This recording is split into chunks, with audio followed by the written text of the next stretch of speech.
नमस्कार दोस्तों, हमारे इस YouTube चैनल पीपीसी लर्निंग में आप सभी का स्वागत है। आज का हमारा इस वीडियो का टॉपिक है पीरियडिक क्लासिफिकेशन ऑफ एलिमेंट्स। इस यूनिट को डिटेल में करने से पहले इस यूनिट के कुछ साइंटिफिक टर्म जो इस सारी यूनिट में आपके काम आएंगे वो आपके लिए जानने बहुत जरूरी है। अगर आपको वो साइंटिफिक टर्म्स क्लियर हैं तो ये यूनिट आपको बिल्कुल भी डिफिकल्ट नहीं लगेगी। चलिए वो शुरू करते हैं। क्लासिफिकेशन ऑफ एलिमेंट्स में हम सबसे पहले पढ़ेंगे एलिमेंट्स क्या होते हैं। The simplest substances which are made of only one type of atoms and which can not be further simplified.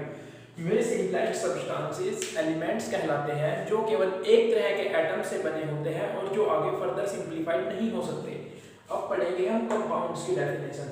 The substances which are formed when two or more elements combine chemically in a fixed ratio by mass। Compounds क्या होते हैं? वे substances जो दो या दो से अधिक element से जुड़कर बने होते हैं केमिकली एक फिक्स रेशो में मास के द्वारा। फिर है मिक्सचर्स। कि मिक्सचर्स किसको बोलते हैं?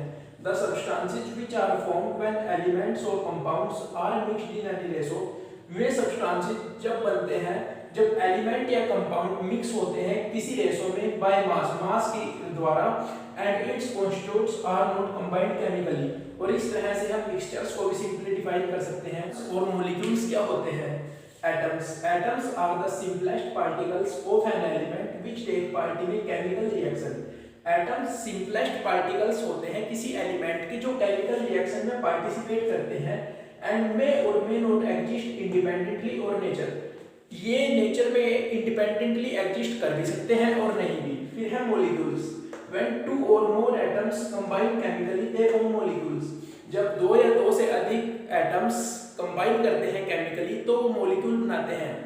एक टेबल में ग्रुप्स क्या होते हैं? The vertical columns in A periodic table. Periodic table में जो वर्टिकल कॉलम्स होते हैं वो ग्रुप्स कहलाते हैं। हमारी जो मॉडर्न पीरियडिक टेबल है उसमें 18 ग्रुप्स यानी 18 ग्रुप्स हैं।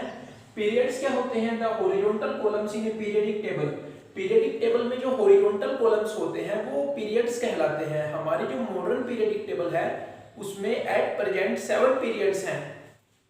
अब है एटॉमिक नंबर। एटॉमिक नंबर को हम डिनोट करते हैं Z से और हम इसको डिफाइन कर सकते हैं कि it refers to the number of protons present in the nucleus of an atom of an element. कि कितने नंबर ऑफ प्रोटॉन्स प्रेजेंट हैं न्यूक्लियस में किसी एटम के। मास नंबर को हम डिनोट करते हैं A से और हम इसको डिफाइन कर सकते हैं कि total number of protons and neutrons की कितने टोटल नंबर ऑफ प्रोटॉन्स यानी कितने प्रोटॉन्स और न्यूट्रॉन्स प्रेजेंट हैं न्यूक्लियस में किसी एटम के। और इस तरह से हम एटॉमिक नंबर और मास नंबर को सिंपली डिफाइन कर सकते हैं आइसोटोप्स और isobars. Atoms of the same element with different atomic masses. Isotopes क्या होते हैं? जो सेम एलिमेंट के एटम होते हैं लेकिन उनका एटॉमिक मास अलग अलग होता है। और आइसोबार क्या होते हैं? Atoms of different elements with same atomic mass. जो अलग अलग एलिमेंट्स के एटम्स होते हैं लेकिन उनका एटॉमिक मास सेम होता है। और इस तरह से हम आइसोटोप्स और आइसोबार्स को डिफरेंशिएट भी कर सकते हैं। ये मेटल्स और नॉन मेटल्स क्या होते हैं? Metals the elements atoms of which contain less than 4 electrons in their outermost shell. जिसके आउटरमोस्ट सेल में 4 इलेक्ट्रॉन से कम होते हैं and which by losing these electron form positively charged ions. और जो उनको लॉस करके यानी उन 4 इलेक्ट्रॉन्स को लॉस करके पॉजिटिव चार्ज आयन प्राप्त कर लेता है। फिर है non metals the elements atoms of which contain 4 और more electrons in their outermost shell. जिसके आउटरमोस्ट सेल में 4 या उससे अधिक इलेक्ट्रॉन होते हैं and which by gaining electrons form negatively charged ions. और वो इलेक्ट्रॉन्स गेन करके नेगेटिव चार्ज आयन प्राप्त कर लेता है। अब यहाँ एक नोटिस करने वाली बात है कि मेटल्स जो होते हैं वो पॉजिटिवली चार्ज्ड आयंस होते हैं और नॉन मेटल्स होते हैं नेगेटिवली चार्ज्ड आयंस। अब है मेटालॉइड्स क्या होता है? अब तक हमने पढ़े मेटल और नॉन मेटल, अब है metalloids. The elements which can exhibit some of the properties of metals and some that of non metals are called metalloids. वे एलिमेंट्स जो कुछ प्रॉपर्टीज तो मेटल्स की दिखाते हैं और कुछ प्रॉपर्टीज नॉन मेटल्स की, यानी जो दोनों मेटल्स और नॉन मेटल्स की प्रॉपर्टीज शो करते हैं उनको मेटालॉइड्स बोला जाता है। फिर है कैटायंस क्या होते हैं? कैटायंस होते हैं पॉजिटिवली चार्ज्ड आयंस। जिनके ऊपर पॉजिटिव चार्ज होता है उनको कैटायंस बोला जाता है। फिर है एनायंस नेगेटिवली चार्ज्ड आयन। जिनके ऊपर नेगेटिव चार्ज होता है उनको एनायंस बोला जाता है। और यहाँ पे हम कैटायंस और एनायंस को भी डिफाइन कर सकते हैं। अब हम पढ़ेंगे इलेक्ट्रॉन, प्रोटॉन और न्यूट्रॉन क्या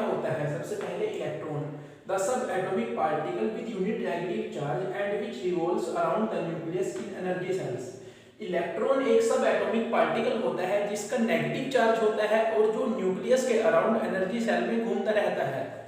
फिर है प्रोटॉन, सब atomic particles present in the nucleus carrying positive charge. यह भी एक सब एटॉमिक पार्टिकल होता है लेकिन इस पे चार्ज पॉजिटिव होता है और इसका जो मास है वो हाइड्रोजन एटम के इक्वल होता है।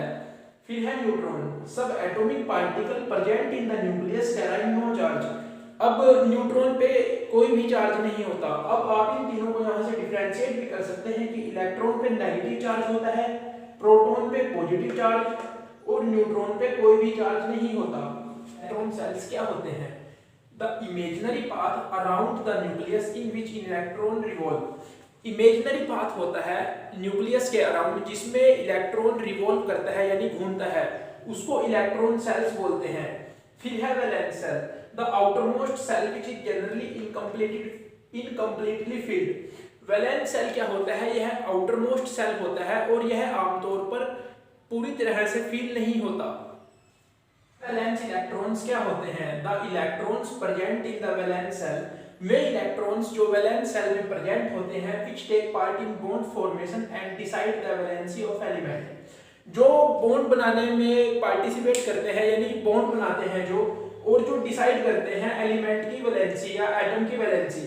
फिर है वैलेंसी क्या होता है? The combining capacity of atoms of an element determined by valence electron, कि किसी एटम की कितनी कंबाइनिंग कैपेसिटी है उसको वैलेंसी बोला जाता है। इलेक्ट्रोपॉजिटिविटी और इलेक्ट्रोनेगेटिविटी क्या होता है? इलेक्ट्रोपॉजिटिविटी को हम सिंपली डिफाइन कर सकते हैं कि the tendency of atoms metallic elements to lose electrons to form positively charge ions. अब आपको पता है कि जो मेटालिक एलिमेंट्स होते हैं उनके पास पॉजिटिव चार्ज आयंस होता है, तो इलेक्ट्रोपॉजिटिविटी को हम यहाँ से डिफाइन कर सकते हैं कि मेटालिक एटम्स की टेंडेंसी कि वह कितने इलेक्ट्रॉन लूज कर सकता है और जिससे वह पॉजिटिव आयन प्राप्त कर सकता है। Electronegativity, the tendency of atoms of non metallic, यहाँ पे मेटालिक था यहाँ पे नॉन मेटालिक है, elements to gain electrons and to form negatively charge ions. अब आप ये जानते हैं कि जो नॉन मेटल होता है उसके पास नेगेटिव चार्ज होता है और यहाँ से हम डिफाइन कर सकते हैं इलेक्ट्रोनेगेटिविटी की नॉन मेटालिक जो एटम्स होते हैं उनकी टेंडेंसी कि वो कितने इलेक्ट्रॉन गेन कर सकते हैं। वीडियो को पूरा देखने के लिए आप सभी का धन्यवाद। अगर आपको वीडियो अच्छी लगी हो तो वीडियो को लाइक कीजिए, अपने दोस्तों के साथ शेयर कीजिए और यदि आपने अभी तक चैनल को सब्सक्राइब नहीं किया तो इस तरह की और भी वीडियोस के लिए प्लीज चैनल को सब्सक्राइब कर लीजिए।